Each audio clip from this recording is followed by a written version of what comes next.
नमस्कार दोस्तों, स्वागत है आप सभी का स्टडी विद ज्ञान प्रकाश में। आज से हम लोग एक नई सीरीज स्टार्ट कर रहे हैं, top 30 MCQs of static GK. यानी कि स्टैटिक जीके का जो पोर्शन है वो आपका स्ट्रांग हो सके, ताकि कोई भी स्टेट लेवल पीसीएस की तैयारी आप कर रहे हो, यूपी पीसीएस हो या फिर बीपीएससी हो, राजस्थान पीसीएस हो, मध्य प्रदेश का पीसीएस हो या फिर उत्तराखंड का परीक्षा को आप आसानी से क्रैक कर सकें। ये सीरीज आपकी बहुत अधिक हेल्प करेगी, खासतौर से अगर आप यूपीएसआई, लेखपाल भर्ती और एसएससी के साथ साथ आरआरबी, एनटीपीसी या फिर कोई भी एग्जाम हो। ये जो सीरीज है सभी के लिए बनाई जा रही है। इसमें हम सभी स्तर के जो क्वेश्चंस हैं वो शामिल करेंगे। यानी कि कुछ क्वेश्चन बहुत ही हार्ड रहेंगे, कुछ बहुत इजी रहेंगे। देखो एग्जाम में क्या होता है कि जब आप सरल प्रश्नों को गलत कर देते हो, क्योंकि आपका रिवीजन नहीं होता है, आप उस टाइम कंफ्यूज हो जाते हो, तो सबसे अधिक नुकसान आपका हो जाता है। बहुत बार आपने देखा होगा कि आपका जो सिलेक्शन है वो होते होते रह जाता है। वजह यही होती है कि स्टैटिक जीके पर आपकी जो ग्रिप है, जो पकड़ है, वो स्ट्रांग नहीं होती है। तो आप ग्रिप को स्ट्रांग करने के लिए हम ये जो सीरीज है वो स्टार्ट कर रहे हैं, और उम्मीद करता हूँ कि सीरीज आपके लिए काफी हेल्पफुल रहेगी, आपको बेहद पसंद आएगी। और साथ ही साथ मैं आपसे बस यही कहना चाहूंगा कि आप नियमित रूप से ये जो सीरीज है उसको वॉच करिए, लाइक करिए और शेयर करिए। तो चलिए शुरू करते हैं। और पहला सवाल जो आपके सामने है वो आपके सामने रखते हैं। और पहला क्वेश्चन बनेगा कि एक जनजाति जो सारहुल नामक त्योहार मनाती है वह जनजाति कौन सी है। तो देखो ये जो त्योहार है सारहुल, ये मुख्य रूप से देखोगे आप तो ये मनाया जाता है झारखंड में। तो झारखंड का एक मुख्य त्योहार है, और झारखंड में मुंडा नामक एक जनजाति पाई जाती है, मुंडा जनजाति। हालांकि मुंडा जो जनजाति है अभी बिहार में भी पाई जाती है। इसके अलावा अगर आप देखोगे तो वेस्ट बंगाल में भी है, उड़ीसा में भी है, और इनका जो प्रसार है वो और भी राज्यों में हो रहा है। लेकिन मुख्य रूप से देखा जाए तो झारखंड में ये जो जनजाति पाई जाती है। और सारहुल नामक जो त्योहार है ये बसंत पंचमी के अवसर पर उसके आसपास मनाया जाता है मुंडा जनजाति के द्वारा। तो सही जवाब है इसका ऑप्शन बी। याद रखना, काफी इंपॉर्टेंट क्वेश्चन है। और चलो आगे बढ़ते हैं। और अगला सवाल बनेगा कि नाथुला दर्रा किस राज्य में स्थित है। नाथुला दर्रा तो बहुत इंपॉर्टेंट क्वेश्चन है ये। और ये जो दर्रा है वो कहां पर है, तो ये है सही जवाब ऑप्शन डी। जैसा कि आप जानते हैं कि जो नाथुला का दर्रा है ये सिक्किम में स्थित है। इसी के साथ आइए अगले क्वेश्चन पे चलते हैं। महात्मा गांधी द्वारा चलाया गया प्रथम जन आंदोलन कौन सा था। महात्मा गांधी द्वारा चलाया गया प्रथम जन आंदोलन था असहयोग आंदोलन। और जैसा कि आप जानते हैं कि असहयोग आंदोलन की शुरुआत हुई थी 5 सितंबर 1920 से। ठीक है, इसकी शुरुआत हुई थी 5 सितंबर 1920 से। और आप जैसा कि जानते हैं कि आगे चलकर चौरा चौरी नामक जो कांड हुआ था उसकी वजह से ही ये जो आंदोलन था महात्मा गांधी ने वापस ले लिया था। तो सबसे बड़ी बात यह है यहाँ पर कि महात्मा गांधी द्वारा चलाया गया ये पहला जन आंदोलन था, असहयोग आंदोलन। हालांकि इसके पहले जो गांधी जी थे वो सत्याग्रह कर चुके थे नील आंदोलन के नाम से। 1917 में यह आंदोलन हुआ था बिहार में। ठीक है, तो लेकिन जो पहला जन आंदोलन था वो असहयोग आंदोलन था। शुरुआत इसकी हुई थी 1920 5 सितंबर, जिसको आप शिक्षक दिवस के रूप में भी मनाते हैं। किसके प्रशासन काल में अस्थायी बंदोबस्त प्रारंभ किया गया था। अस्थायी बंदोबस्त ये बहुत ही रटा हुआ होना चाहिए आपको। सही जवाब इसका बनता है लॉर्ड कॉर्नवालिस, ऑप्शन बी। और अगर समय के बारे में पूछा जाए तो ये जो अस्थायी बंदोबस्त था इसकी शुरुआत की गई थी 22 मार्च 1793 में। ठीक है, तो ये भी आता है ना कि इसकी जो शुरुआत हुई थी वो हुई थी 22 मार्च 1793 में। अगला क्वेश्चन देखते हैं। सुभाष चंद्र बोस को देश नायक की उपाधि किसने दी थी। तो देखो क्वेश्चन बहुत इंपॉर्टेंट है ये। सुभाष चंद्र बोस को देश नायक कहा था जिसने रविन्द्रनाथ टैगोर ने कहा था। ठीक है, तो ऑप्शन सी इसका सही जवाब है। महात्मा गांधी ने भी सुभाष चंद्र बोस को एक बहुत अच्छी उपाधि दी थी। सुभाष चंद्र बोस को उन्होंने क्या कहा था, उन्होंने कहा था देशभक्तों का राजकुमार। देशभक्तों का राजकुमार कहा गया था सुभाष चंद्र बोस को। किसके द्वारा, महात्मा गांधी जी के द्वारा। पुदीना के किस भाग में एक में तेल का सर्वाधिक प्रतिशत मिलता है। यानी कि पुदीना का कौन सा पार्ट है जिसमें तेल सर्वाधिक मिलता है। सही जवाब बनेगा इसका ऑप्शन सी, दैट इज उसकी जो लीव्स होती है, पत्तियां होती हैं, उसमें सबसे अधिक तेल का जो प्रतिशत होता है वो पाया जाता है। जल नीति पेश करने वाला भारत का पहला राज्य कौन बना है। और सभी जो विकल्प हैं आपके सामने हैं। सही जवाब है ऑप्शन डी। याद रखिएगा, बहुत इंपॉर्टेंट है ये, क्योंकि जल नीति को पेश करने वाला भारत का ये पहला राज्य है और इसका नाम है मेघालय। भारतेंदु अकादमी कहां पर स्थित है। एक सवाल और भी पूछा जाता है इससे संबंधित कि भारतेंदु अकादमी कहां पर स्थित है और इसकी स्थापना कब हुई थी। तो इसका जो सही जवाब है वो आप गेस करिए। सही जवाब बनेगा इसका option B, that is in Lucknow. और ये स्थापित कब हुआ था? 1975 में, 1975 में इसको स्थापित किया गया था। मूडीज ने 2020 में भारत की जीडीपी का अनुमान कितने प्रतिशत रखा है? और सही जवाब इसका बनेगा ऑप्शन बी, 0.2%। 0.2%, क्योंकि आप जान ही रहे हैं कि कोरोना काल में लगभग हर देश का जो जीडीपी का ग्रोथ है वो बहुत अधिक घट गया है, माइनस में चला गया है। फिलहाल भारत की जीडीपी का अनुमान लगाया गया है 0%, 0.2%, और ये अनुमान लगाया है मूडीज ने।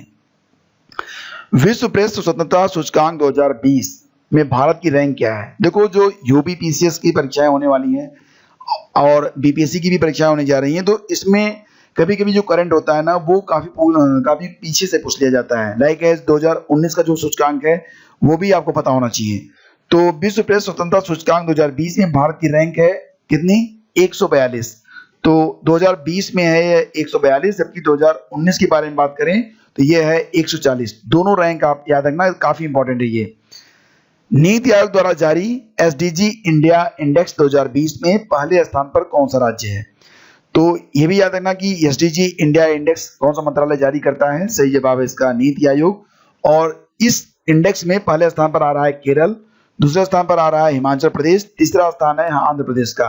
तो क्रमशः ये तीनों राज्य हैं, केरल, हिमाचल प्रदेश और आंध्र प्रदेश। तो काफी इंपॉर्टेंट क्वेश्चन बन रहा है ये। एसडीजी इंडिया इंडेक्स 2020 में पहले स्थान पर है केरल, और ये जो इंडेक्स जारी किया जाता है किसके द्वारा? नीति आयोग के द्वारा। साहित्य अकादमी पुरस्कार 2019 हिंदी भाषा के लिए प्रदान किया गया है किसको? तो सही जवाब बनेगा इसका नंद किशोर आचार्य को। हिंदी के लिए दिया गया था नंद किशोर आचार्य को, इंग्लिश के लिए दिया गया था शशि थरूर को, और जयश्री गोस्वामी महंत और चिन्मय गुहा भी साहित्य अकादमी पुरस्कार के विजेता हैं, और इन्हें क्रमशः असमी और बंगाली भाषा में दिया गया है। तो फिलहाल सवाल था कि हिंदी भाषा के लिए, तो सही जवाब बनेगा नंद किशोर आचार्य। उनकी एक किताब है, काव्य है, नाम है छीलते हुए सपने। छीलते हुए सपने के लिए हिंदी भाषा का साहित्य अकादमी पुरस्कार दिया गया किसको? नंद किशोर आचार्य को। आगे बढ़ते हैं। नए उद्यमियों के लिए सिडबी द्वारा किस नाम से विशेष रेलगाड़ी चलाई जाएगी? तो सिडबी चलाएगा एक विशेष रेलगाड़ी जिसको नाम दिया गया है स्वावलंबन एक्सप्रेस। स्वावलंबन एक्सप्रेस।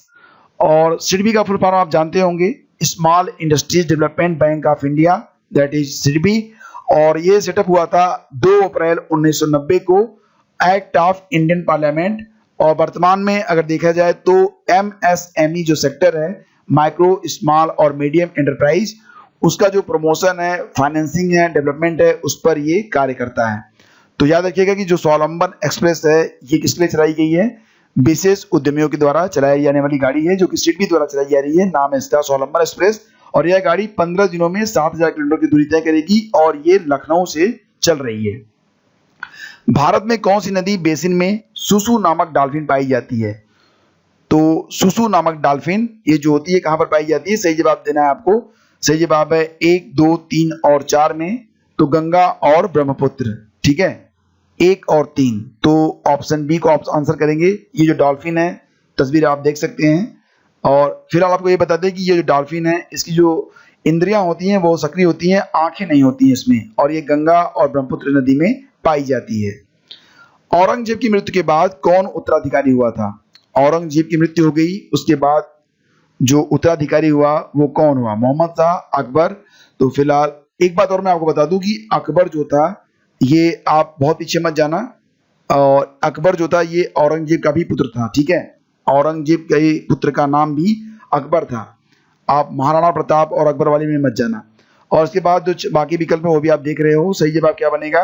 देखो, जो औरंगजेब की जब मृत्यु हुई थी उस समय मुगल साम्राज्य में कुल 21 प्रांत थे, जिसमें मोअज्जम जो था, उसका पुत्र मोअज्जम, वो काबुल, आजम जो था वो गुजरात, और काम बख्श ये बीजापुर का सूबेदार था।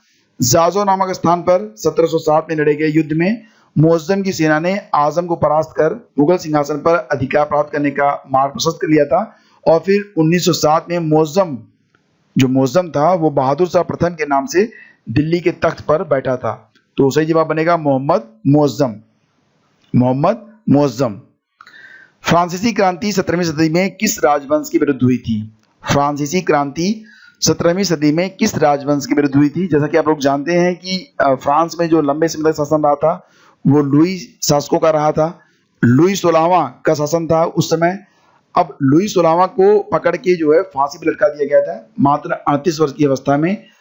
और ये जो विद्रोह था, मतलब लुई जो था वो किस वंश से था? वो बुबोर्न राजवंश से अपना संबंध रखता था। ये बहुत इंपॉर्टेंट क्वेश्चन है, कई बार पूछा जा रहा है कि लुई जो है वो किस राजवंश से अपना संबंध रखता था। सही जवाब है बुबोर्न, तो ऑप्शन ए इसका सही जवाब है।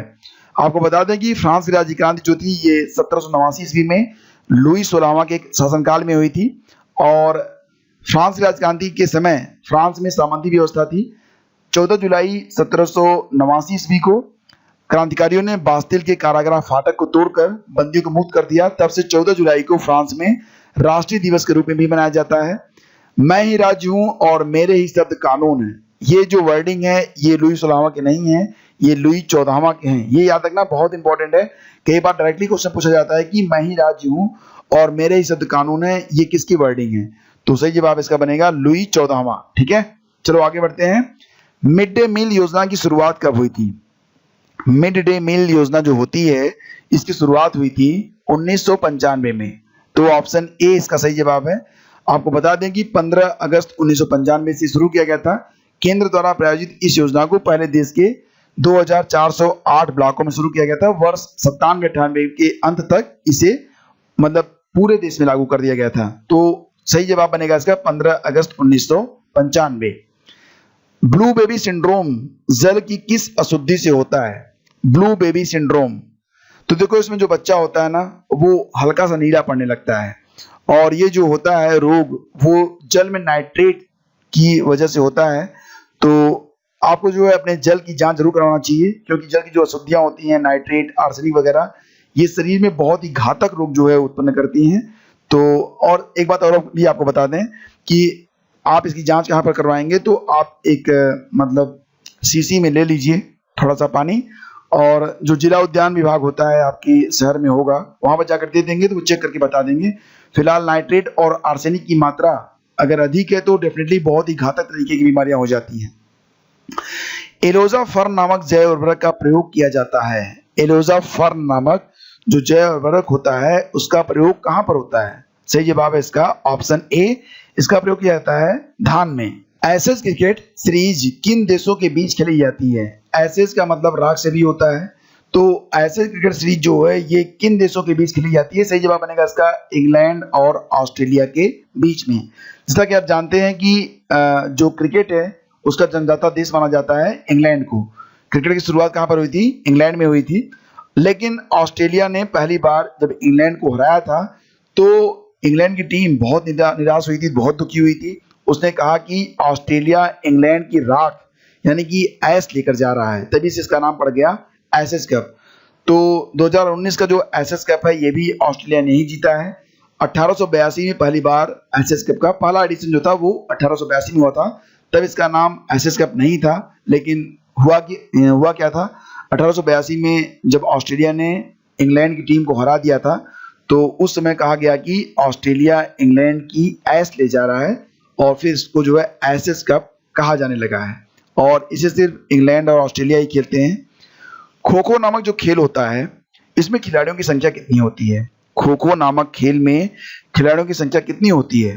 सही जवाब दीजिए, और सही जवाब है ऑप्शन ए 9। लिखित संविधान की परंपरा किस देश ने शुरू की? यानी कि कौन सा ऐसा देश है जिसने सबसे पहले संविधान को लिखा था? सही जवाब है इसका ऑप्शन ए, अमेरिका। ठीक है, संविधान के किस अधिकार को डॉक्टर अंबेडकर जी ने संविधान की आत्मा कहा है? संविधान के किस अधिकार को डॉक्टर अंबेडकर जी ने संविधान की आत्मा कहा है? देखो इसका जवाब बहुत सारे लोग ऑप्शन ए देंगे, प्रस्तावना को, जो कि गलत हो जाएगा। Doctor B R. अंबेडकर जी ने संवैधानिक उपचारों का अधिकार को संविधान की आत्मा की संज्ञा दी थी, तो ऑप्शन बी इसका सही जवाब है। ठीक है, संवैधानिक उपचारों का अधिकार, तो संवैधानिक उपचारों का अधिकार वह साधन है जिस पर मौलिक अधिकारों का हनन होने पर इसकी रक्षा उच्चतम न्यायालय या फिर हाई कोर्ट के द्वारा की जाती है। इसका उल्लेख अनुच्छेद 32 और 226 के अंतर्गत किया गया है। सहरिया जनजाति मुख्यतः कहां पर पाई जाती है? सहरिया नामक जो जनजाति है यह मुख्यतः कहाँ पर पाई जाती है? सही जवाब इसका बनेगा राजस्थान। याद रखिएगा, जनजातियों से जुड़े जो क्वेश्चंस होते हैं वो बहुत बार पूछे जा रहे हैं, तो आपको बिल्कुल पता होना चाहिए। अच्छा, ये जो बार कोडिंग आप जानते हो, ये बार कोडिंग आप देखते होगे हर जगह पर, आपने देखा होगा लगभग हर पैकेज जो प्रोडक्ट होता है उस पर ये बार कोड बना रहता है। आपको क्या बताना है? आपको बताना है कि बार कोडिंग में कितने लेटर होते हैं, कितने अक्षर होते हैं, 8, 9, 10 या फिर 11? सही जवाब है ऑप्शन सी 10। याद रखना, बहुत इंपॉर्टेंट है ये। और भूकंप आने के दौरान सबसे पहले किसी स्थान पर कौन सी तरंग पहुंचती है? भूकंप आने के दौरान सबसे पहले किसी स्थान पर पहुंचती है पी वेव्स, पी तरंग। तो ये तरंगें सर्वाधिक तीव्र गति से चलने वाली और प्राथमिक भूकंपी तरंगें होती हैं। इन तरंगों में अपनी गति के समानांतर संकुचन एवं फैलाव की प्रक्रिया चलती रहती है। बताइए कि गुरु गोबिंद सिंह स्पोर्ट्स कॉलेज कहाँ पर स्थित है? गुरु गोबिंद सिंह स्पोर्ट्स कॉलेज ये कहाँ पर स्थित है? सही जवाब दीजिए। और सही जवाब इसका है लखनऊ में, ऑप्शन सी। एक बात और भी याद रखना कि ये भारत का उत्तर प्रदेश का एकमात्र ऐसा स्पोर्ट कॉलेज है जो कि आवासीय है। ठीक है, उत्तर प्रदेश का पहला आवासीय स्पोर्ट कॉलेज कौन सा है? Guru Gobind Singh sports college. और ये कहाँ पर है? ये लखनऊ में स्थित है। उत्तर प्रदेश में कितने सामान्य केंद्रीय विश्वविद्यालय हैं? सामान्य केंद्रीय विश्वविद्यालय की बात यहाँ पर हो रही है। तो जैसा कि आप जानते हैं कि उत्तर प्रदेश में जो कुल विश्वविद्यालय हैं उनकी संख्या कितनी होनी चाहिए? होनी चाहिए नहीं मतलब है, तो ये है 32। ठीक है, 32। और इसमें जो है 9 डीम्ड यूनिवर्सिटी हैं। साथ ही साथ आपको ये भी बता दें कि जो केंद्रीय विद्यालय हैं इसमें 4 हैं। तो ऑप्शन डी इसका सही जवाब है 4। 2011 की जनगणना के अनुसार उत्तर प्रदेश में महिला आबादी कुल आबादी का कितना प्रतिशत है? अगर 50% कहोगे तो गलत हो जाएगा, क्योंकि आबादी जो महिलाओं की है वो पुरुषों से कम है, तो 50% गलत हो गया। 51% तो बिल्कुल नहीं हो सकता। अब बचता है 48% और 45%। तो यहाँ पर जो एग्जैक्टली जो डेटा है वो निकल के आता है 47.72%। तो ये अप्रॉक्सीमेट बन जाएगा ऑप्शन बी, यानी कि 48% के। तो ये काफी इंपॉर्टेंट है, इसको तो बिल्कुल याद रखना आप। और ये है आज के वीडियो का अंतिम प्रश्न। क्वेश्चन है कि निम्नलिखित लोक नृत्यों में कौन उत्तर प्रदेश के बुंदेलखंड क्षेत्र का लोक नृत्य नहीं है? बुंदेलखंड का कौन सा फोक डांस नहीं है? तो ये आप जानते हैं कि डांडिया नामक जो डांस होता है ये गुजरात में किया जाता है, ये मध्य प्रदेश से अपना संबंध नहीं रखता है। बाकी जो डांसेज हैं ये संबंधित हैं कहाँ से? बुंदेलखंड क्षेत्र से ही। तो डांडिया कहाँ से है? डांडिया गुजरात से, बाकी सब कहाँ से हैं? बुंदेलखंड से हैं। ठीक है, तो चलिए ये हो गए आज के top 30 MCQs of GK and GS. Video कैसा लगा आपको आप जरूर बताइएगा। और साथ ही साथ अगर आप चाहते हैं कि इस लेक्चर की पीडीएफ आप डाउनलोड करें तो इसके लिए आपको हमारे टेलीग्राम चैनल स्टडी विद ज्ञान प्रकाश को ज्वाइन करना होगा, जहां पर आपको हर लेक्चर की पीडीएफ मिल जाएगी। डिटेल पीडीएफ आपको मिलेगी, लेकिन वो 10 लेक्चर पूरा होने के बाद। तो सभी का बहुत बहुत स्वागत रहेगा हमेशा। आप लोग आइए और अपनी तैयारी को और भी अच्छा बनाइए। हमसे जुड़ना चाहते हैं फेसबुक, इंस्टाग्राम और ट्विटर पर, तो आईडीज आपके सामने हैं। Thank you so much, have a great day. जय हिंद।